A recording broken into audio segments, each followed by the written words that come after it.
Thank you. I am from the University of Canberra, and my question for you today to start is, what is the capital of Australia? Canberra. Do you have any idea how few people actually know that? It's quite extraordinary.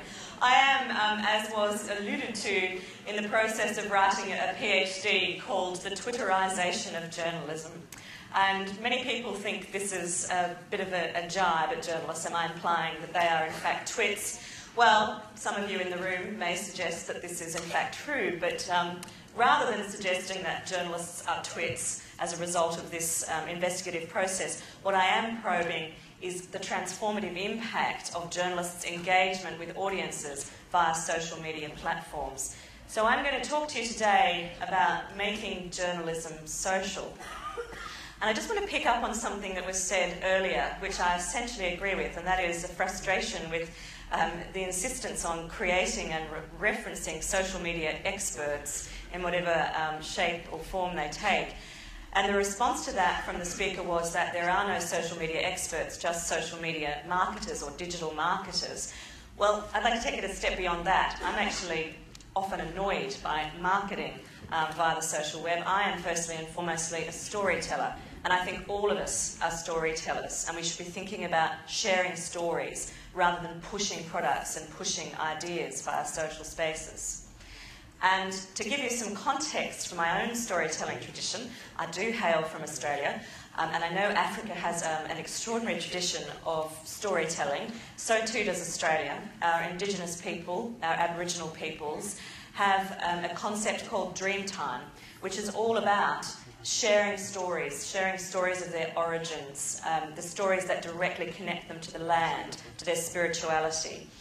And the white fellas among us, and I'm a white fella, despite the fact that I am clearly a white woman, I'm called a white fella by Aboriginal Australians, and we have a tradition called yarn spinning. So journalists in Australia will often refer to stories as yarns.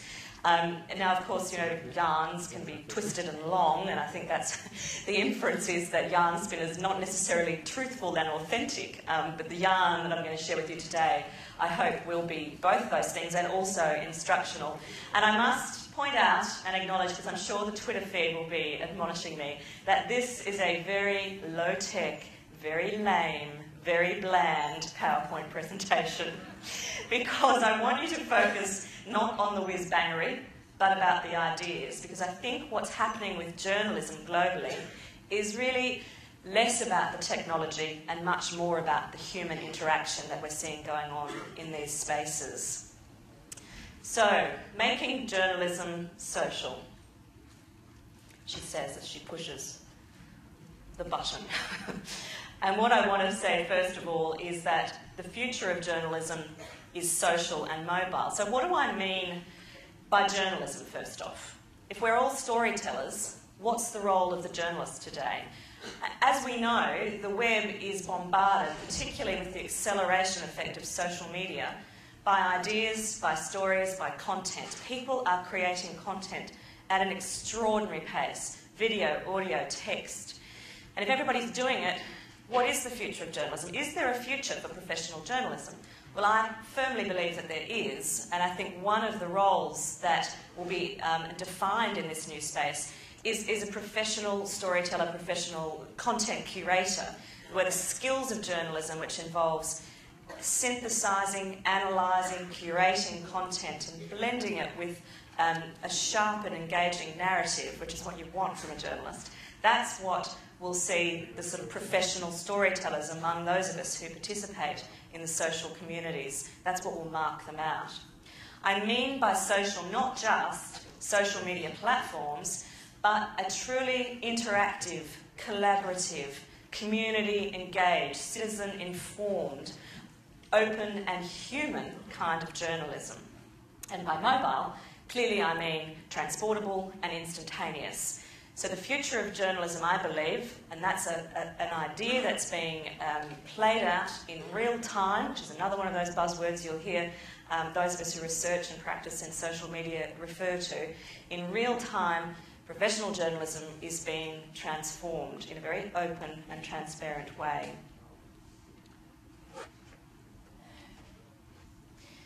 Journalism is a conversation. It's always been a conversation, at least that's how it began. What was desired was the sharing of stories with a view to generating response, reaction, transformation, whether that be within community, society, government, or whatever. But for a very long time, particularly as marked by 20th century journalism traditions, we saw a kind of media model that involved a very top-down dissemination of information. There were the gatekeepers who determined what kind of information was being identified for redistribution, how it was framed, who did they speak to, who did they quote, which quotes did they use, how did they write into and out of those quotes. In other words, how did they frame the ideas that they were sharing? What influences did they bring to bear on the information that was being created and then distributed? So we had what Bronwyn Clune, another Australian journalist, has termed control media. That was the 20th century model. What was desirable was more of a two-way conversation in journalism. Now, social media is having a transformative impact, a revolutionary impact. There's been an upheaval that's taken place. The mass media is now the masses media. Now, I've already alluded to the fact that we have a role for professional journalists, but it's important to acknowledge that the journalists are no longer in control of information, the way it's presented or distributed. There is a flattening effect that's happened as a result of the intervention of social media, which means that journalists and media organisations are now dependent upon you, upon all of us as individuals, to share their content with one another. So in a much more egalitarian information distribution system is how we're seeing news being gathered as well as distributed. So journalism is a conversation. Too many journalists still think that it's appropriate to have a conversation by speaking at people or yelling at people, as is sometimes the case, rather than conversing with and being inclusive in conversation, which is what open journalism is about. So I've talked already about how journalism is being transformed through engagement by individual journalists and media organisations on social platforms. Twitter in particular has been a phenomenal force in this process of transformation. Twitter to many journalists is an RSS feed, it's a wire service, it's also a real-time news reporting platform. It's a natural home for curating, gathering and sharing information. It suits journalists. As a result, journalists have flooded the platform. Journalists are among the dominant thinkers and information distributors on Twitter, certainly in my own sphere. And that has led to the direct impact of some of these processes on the journalism that they are doing. It's also led to questions being asked about some of the key concepts of 20th century journalism, one of them being this notion of objectivity, which is a particularly Western, or in fact a US concept of journalism. This idea that a journalist is not influenced at all by their life experiences or by any other perspective, that a journalist, in order to be independent, must be devoid of opinion, or at least present a face to the world that reflects this notion of complete objectivity. Well, in a world where there has been a clash of the personal and the professional, we have a situation where journalists are exposing themselves to new ideas, to new concepts, and they're sharing their views on a whole range of things. I'll come back to that idea in a moment. There are three major themes emerging from my PhD research in terms of the way social media is transforming journalism. The first idea is this one: engage. Or for the rugby fans in the audience, crouch, touch, pause and engage. And that's important, the pause bit in particular. And again, somebody has alluded to this idea already today, that conversation is a two-way street. It involves listening. And many journalists still haven't figured out how to listen and how to actually engage in a way that reflects a more sort of considered, effective approach to conversation. So engagement is where the most critical transformation is happening. So journalists are talking to each other, which they've always done, except traditionally they've done it inside the confines of their own newsroom. What are you covering? How are you covering it? Who are you speaking to? What do you think this means? Is there anybody else we could consider here? Those sorts of conversations are now happening in a very transparent way on platforms like Twitter. So journalists talking one to another. Sometimes even with their competitors. So we're seeing those old stable walls between journalism outlets start to break down in these spaces as well, as journalists become more collaborative in the process of storytelling. On top of that, most importantly, we have journalists who have previously lived in newsrooms behind closed walls who, if they could avoid it, didn't speak to readers, listeners or viewers. Rather, they would wait if there was a complaint for that complaint to go through various channels, or they would occasionally get a nice letter in the mail and pin it to their notice board. Now they're getting feedback, instantaneous feedback in real time. Every time they write something, there is somebody there willing to respond. People want to correct the record. People want to contribute ideas. They want to problem solve collectively with journalists. And these people are the people that Jay Rosen from New York University refers to as the people formerly known as the audience. In other words, they're now collaborators in the storytelling process. So engagement has become a new role for journalists. It's no longer just about news gathering and distribution of news gathering. Engagement with audience has become a central component. The idea around that people are trying to build on is community building. So creating communities of interest around the content that journalists are producing. And it's not just about producing content, the end point, the article, the documentary, the radio bulletin, being the product of journalism, but the process itself, the acts of journalism that lead to this production are themselves important in terms of social journalism. They're part of an open, collaborative process. Journalism doesn't just represent an end point, it's a process as well. So we're having just a couple of issues here with the, with the PowerPoint. So this is an example of engagement as it's happened in a traditional format on radio being applied to Twitter. The radio station in question here is one of the Australian Broadcasting Corporation's major stations in Canberra.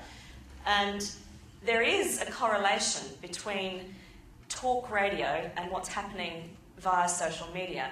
At the beginning of my research, I said that I felt that talkback radio, as we call it in Australia, was the original form of social media, because people had, through research that I'd done on talkback radio, already identified as audience members that they were frustrated with attempts to control content and really wanted to contribute to other citizens' dilemmas to help solve them, to comment on processes, political processes, to complain about problems and seek solutions, to report what they were seeing in front of them as citizen journalism, as some people have coined it, or citizen reporters. But there was always a distinction. Talkback radio, much like the letters to the editor process, which is another correlation you could make, writing a letter to the editor, waiting for a response, hoping that it would get published. It's a mediated process. So somebody was always sitting there in the radio news control room or the radio station control room making decisions. Who will get to air? For how long will they get to air? What will they get to say? When will we pull them off? What's changed, of course, is that through social media, everyone gets to have a say, and nobody can stop them saying it. They might try to post-moderate in the case of a site like Facebook, but they can't stop them from having their say in a public forum in the way that they used to be able to. So here's an example of traditional mainstream media organisation using a platform like Twitter to do what they've previously done, to source, to crowdsource, in other words, to bring together ideas from the audience and to redistribute those ideas to their new audiences in spaces like Twitter, and also feeding the responses live to air through what's becoming known as tweetback. In other words, citing SMSs and text messages alongside Twitter responses and Facebook comments and the call-ins that happen in a media organisation. So I started to allude to this before. the clash of the personal and professional spheres. This is the second most important theme to so far emerge from my PhD research. And the themes that I'm talking about here at the beginning of 2009, when I started this research, were identified by the journalists who I was interviewing and surveying. They continue to be highlighted as the most important areas of transformation. So the first one is engagement. The second one is this idea of the clash of the professional and personal spheres. And objectivity and its redetermination is taking place in this zone. So where journalists have to decide, if I have bad service at Wimpy and I am the business editor for Town X, should I commentate about the bad service I'm getting at Wimpy, or will there be problems with regards to the way I am received as an objective journalist?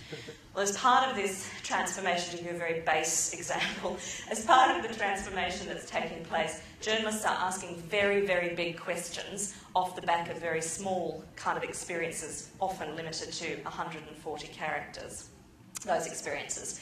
So what's taking place is a transformation that is starting to mesh with the examinations of journalistic practice that have occurred in the last half of the 20th century, which asks the question, should journalists be fixated on objectivity, for example, or should they instead be more concerned with expressing to their audience where they're coming from, which is another Rosen idea, so where do I come from, rather than I don't think anything, but here's what I'm seeing. And transparency and independence being vital in that context. What that means, though, is that journalists are finding themselves in situations where they previously had layers and layers and layers of safety net. So they had editors and sub-editors and executive editors, executive producers, stopping them from saying things that they might later regret. Here is a case in point. This is an Australian journalist called Catherine Devaney, who during our National Television Awards was tweeting with a glass of wine. And my number one rule for journalistic Twitters is do not tweet drunk. If you take anything away today, take that with you.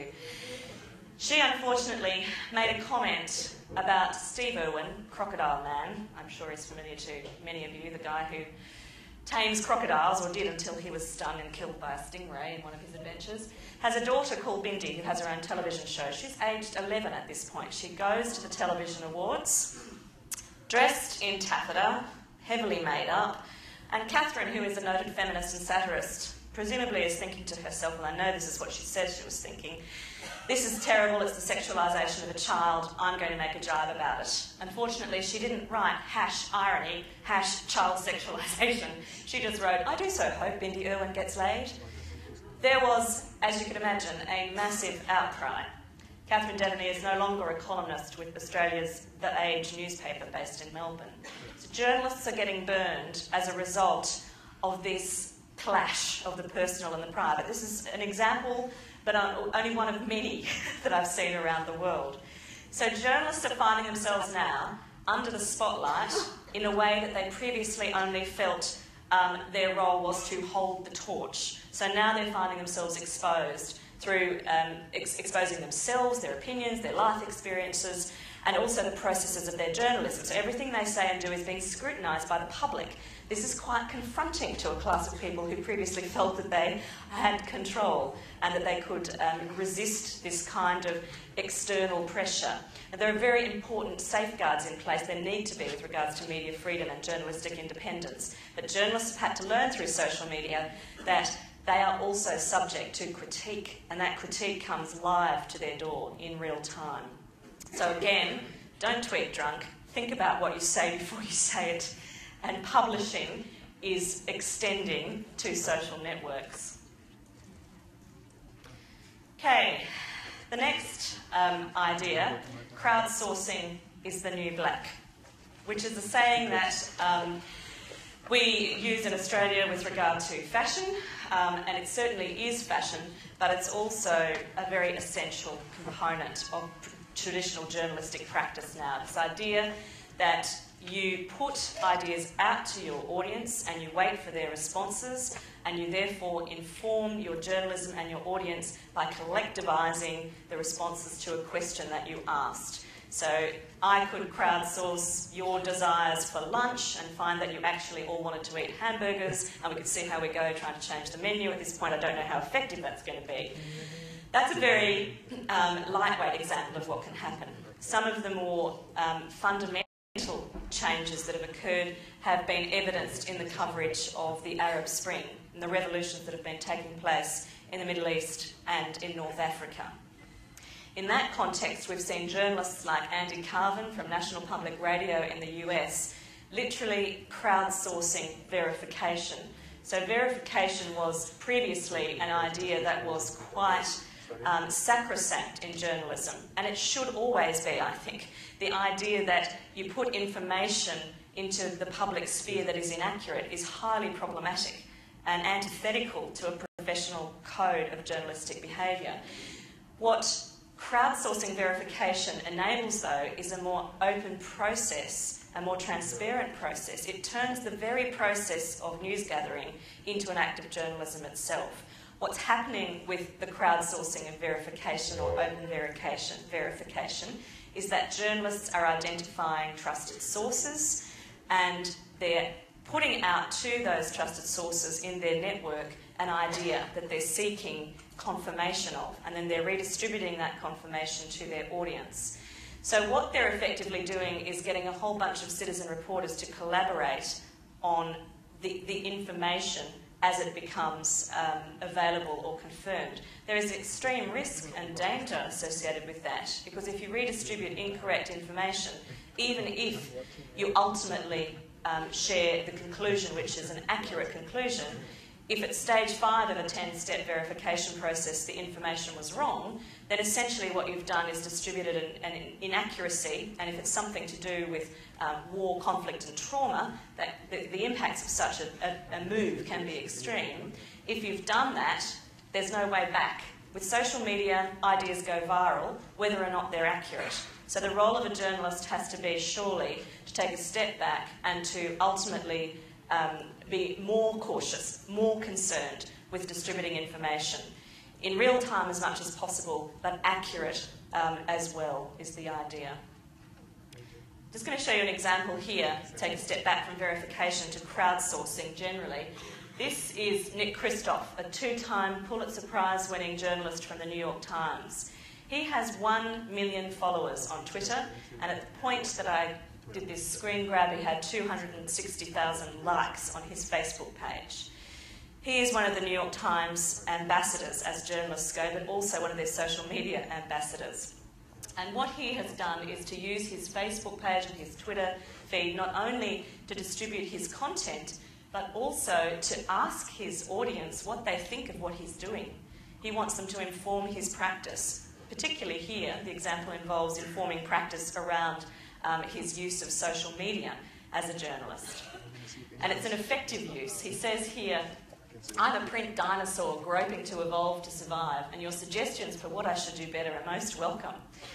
And this is a journalist who is tasked with reporting conflicts, an incredibly busy journalist, but he's somebody who has upwards of 88 and 168 comments on single Facebook posts. So there are issues around management and logistics with regards to newsrooms' approaches to social media. It's just not going to be physically, humanly possible for every journalist to curate networks this big, as well as filing audio and text and video on any given story. So the sorts of processes in newsrooms are also being transformed. So I've already talked about open verification in real time, but as processes go, this is a really transformative one. Just the idea that that collectively we can correct the record as it unfolds sounds really radical, and there has been a backlash against this idea from traditional journalists, and the backlash alludes to the sorts of issues I highlighted earlier, concern about inaccuracy, and it also reflects a desire by journalists to reassert their authority as the only reliable verifiers of information. Journalists are no longer the only reliable verifiers, but they need to be maintaining a position of reliability in these spaces. That said, what some of the major media brands in the world are doing is having different thresholds for publication. So you'll start to see that media organisations will use sites like Facebook and Twitter to do some of this open source verification, but they are not going to publish in the printed newspaper or put to air at appointment television news time the kind of content that they are willing to negotiate through these social spaces. Journalist as curator is the other emerging trend we're seeing. So the idea of a journalist being part librarian, part entertainer, part storyteller. So curating content, bringing together interesting content, not just from your own media stable or the stuff that you write yourself, but also bringing together interesting links, interesting ideas, the background research on a story, a link to that really important government report that you've only been able to write 3 paragraphs on, sharing that kind of content and redistributing it, and bringing together people in a network who are reliable and also well-informed and contributing their ideas to your audience. Open journalism. Open journalism refers to transparent journalism. Journalism as a process that is transparent, but journalism that also accommodates external contributions, collaborations. Open journalism is a term that has been coined by Alan Rusbridger, who is the rather visionary editor-in-chief of the Guardian newspaper in the UK. And he says that the future of journalism is open. I think he's right. I think it's social, I think it's mobile, and I think it's open. And what he means by open, and what I mean by open, is that it is collaborative, yes, but that the process itself is relevant. That the comments at the end of the story and the processes that occur in the middle of the production of the story may well be just as important as the end product. So we see this system of open journalism as one which involves collaboration that breeds trust, trust by an audience in a producer of news and information, through a sense of inclusiveness and respectful treatment, as well as collaboration with other community members in the context of a story. This doesn't mean that journalists regard every single talkback call or every single comment on a blog or every single tweet as having equal weight to a statement from an official or a source who has been identified as somebody who is extremely reliable on a particular issue and extremely valuable. But journalists are taking this information and working collectively with audiences to try to synthesise new forms of journalism. So open journalism is smarter journalism because the audience always knows more than you do as an individual journalist. And if you can't get past that, it's probably time to put your notebook back in your bag and go home. We are in a state where we must recognise that people generally have a story to tell, and people generally want to contribute those stories. So our role as journalists, as professional journalists, is much more now about bringing together those different stories and providing the narrative that enables those stories to get traction, presenting them in a reliable fashion with verified information wherever possible, and so on. So at this point, I want to ask you, in fact, some questions. I think, do we not have a time at the moment? I'm looking at the lights, but are we at time? We're pretty well there, okay. So it's appropriate then that I stop talking and ask you some questions. How many of you in the audience are journalists or aspiring journalists? Oh, one. How many in the audience regard themselves as storytellers? Great. All right, we'll merge those ideas. And can I ask you what you think of the way journalists have taken to social media, how they behave on social media, whether that be Twitter or Facebook or whatever? What have your experiences been? And if you have no experiences you want to share, what do you want to ask me? Yep. Well, I think one of the most amazing things Twitter enables is being able to see the editors of seeking publications for the day. Yes. In live time. And being able to get that instantaneous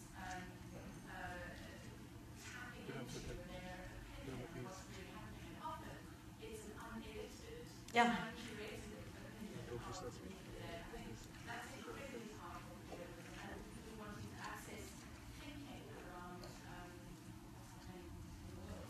Yeah, and traditionally journalists really did believe that they framed the stories independently. A lot of journalists don't even critically engage with the idea that their views or their perspectives have been influenced by any of the sources they've spoken to, for example, or people that they work with. So yeah, it's the real-time conversation around what story am I going to pursue and how am I going to pursue it. Being able to see how a story goes from a press conference here or a source tip here through the end of the day being published as a complete form is really important, I think, to journalism in terms of people's respect for it. Yeah.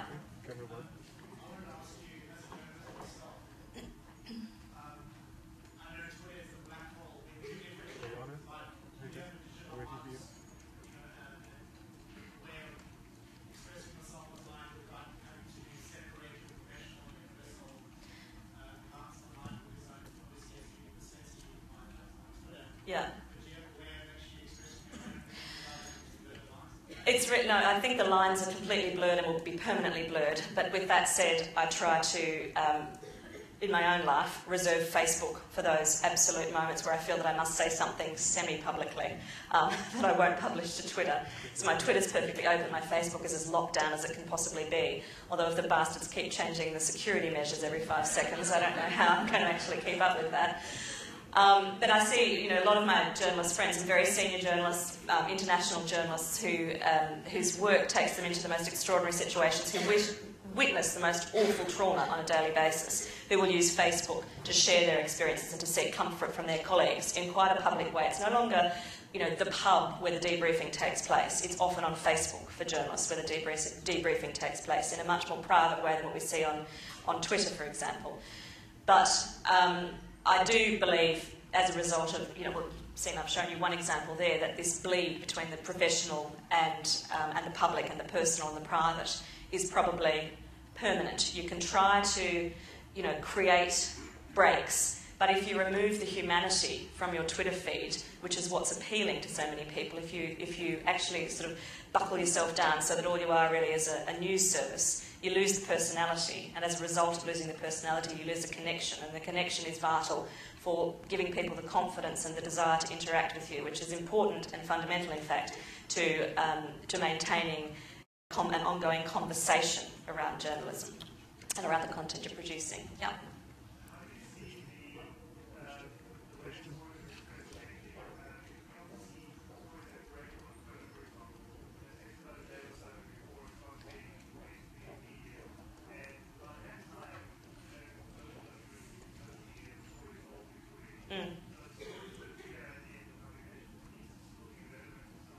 Yes.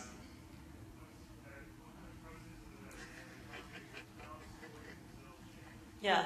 I mean, one response is what we saw with the introduction of 24/7 news, so cable television news, CNN-style news, where the pressure to go to air with anything at all was intense and quite problematic because a lot of crap went to air.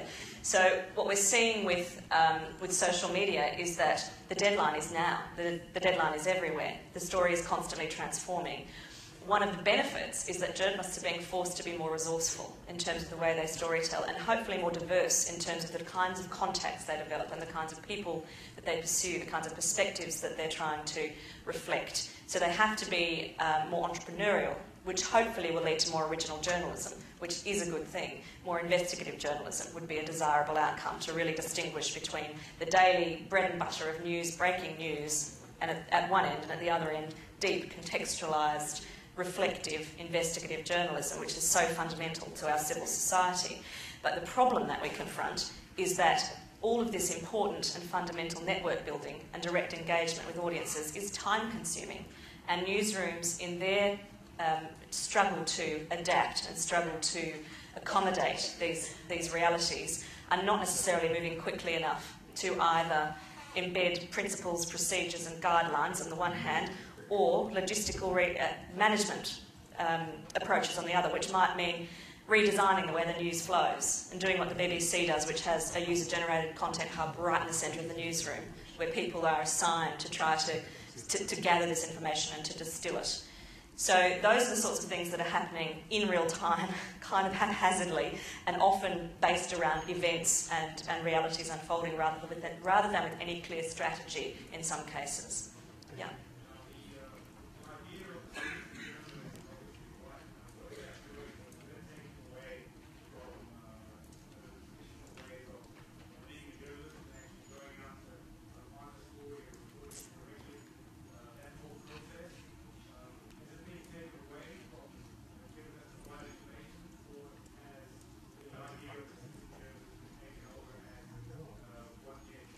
I think that this is contentious territory, particularly in online communities. I think citizen reporters have always been here, at least in the 20th century, in terms of broadcasting, for example. So ringing up saying, in the case of Australian experience, the floodwater is approaching the second floor of my building. I am here. This is what I'm seeing. This is how I feel. These are the same kinds of acts of journalism that professional reporters partake in when they're on the scene of an event. With regard to citizen journalism, as distinct from citizen reporting, if we can make that distinction, I think what's really important is seeing organisations like Al Jazeera equipping and training citizens on the ground to be their reporters, not just giving them a camera and saying, record everything you see and broadcast it, but giving them some kind of professional framework within which to work. And I think that is territory that is really important for media organisations, for media development organisations, for NGOs to explore, a way of harnessing that citizen reporting power and giving it some kind of professional framework and some kind of direction so that it all is able to feed to a better storytelling process, a more reliable storytelling process, instead of masses of information, much of which can be misleading and unreliable. Can I take another question, or would you like me to stop? No? Okay. Yeah. You were speaking earlier on about how you gave the example about Twitter, where you said if you take away the human interaction almost, you can get the crowd basically. Yeah. But now, whereas if you have that information to put your emotion almost into what you speak about, accident would happen like I with your friend maybe. Yeah. Where you speak negatively about something, but not truly negatively, but it just seems that way. And then the reaction from the company is negative, but maybe that's what would scare someone. An aspiring journalist want to Yeah. Fear of backlash, fear of criticism, fear of losing your job if you say something you shouldn't have. All of these things are real, but they're things that need to be navigated. And somebody asked me the other day about whether journalists should refrain from saying things. Well, I think they should refrain from saying things that are deemed illegal in their jurisdiction. So, defamation is important. And some of you may be aware, if you've Googled me, that I'm being threatened with legal action as we speak by the editor-in-chief of the Australian newspaper, which is Rupert Murdoch's main or only broadsheet in Australia, for daring to live tweet a conference at which one of his journalists or former journalists spoke about editorial interference. He tried to stop her from, allegedly, tried to stop her from reporting and the environmental themes of her content in the way that she saw fit. So journalists expose themselves like any other citizens expose themselves. Social media involves publication. You have to be cognizant of what the risks and the rules are around that. But journalists are firstly and foremostly citizens. And I think that some news organisations and some journalists, in terms of their understanding of their role in civil society, forget that. And that's where I'd like to see social media harnessed as well, in terms of trying to define journalists' role as being dual, as being human, citizen, and also journalist professional. Thank you for sharing. Okay, thanks. Thank you. Thank you. That was really awesome. Thank you.